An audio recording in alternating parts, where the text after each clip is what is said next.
বাস। তো বন্ধুরা হিন্দি থাকে, ম্যাথামেটিক্স থাকে, জিকে থাকে এবং জিআই বা রিজনিং থাকে।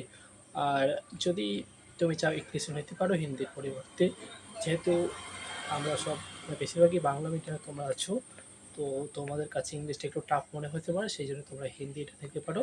হিন্দিতে বেশ ভালো স্কোরও করা যায়। তো তোমরা যদি বলো যে আমি ইংলিশে দেবো, তো ইংলিশের সিলেবাসও আমি দিয়ে দেবো, অসুবিধা নেই। কমেন্টে জানাবে। দেখে নাও হিন্দি কী সিলেবাস আছে। তো এখানে তোমার সমার্থক শব্দ, বিপরীত শব্দ, লিঙ্গ, ভাবাস্থান পূরণ, বানান সংশোধন, তারপরে সত্য অসত্য, বাক্য ভুল ইত্যাদি এই বিষয়গুলো তোমাকে পড়তে হবে।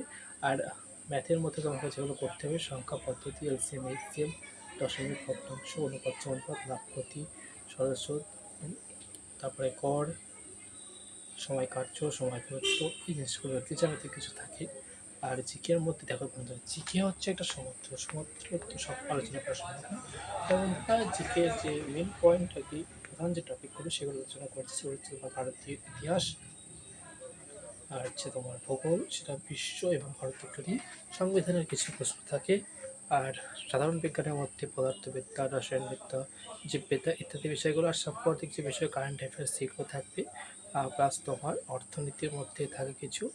আর বুকস অর্থাৎ মানে কার লেখক, বইটি, সেই সমস্ত জিনিসগুলো। আর কালচার, আর একটা জিনিস হচ্ছে তোমার নৃত্য। এসএসসি চিঠিতে নৃত্য থেকে একটা কোশ্চেন অবশ্যই থাকে।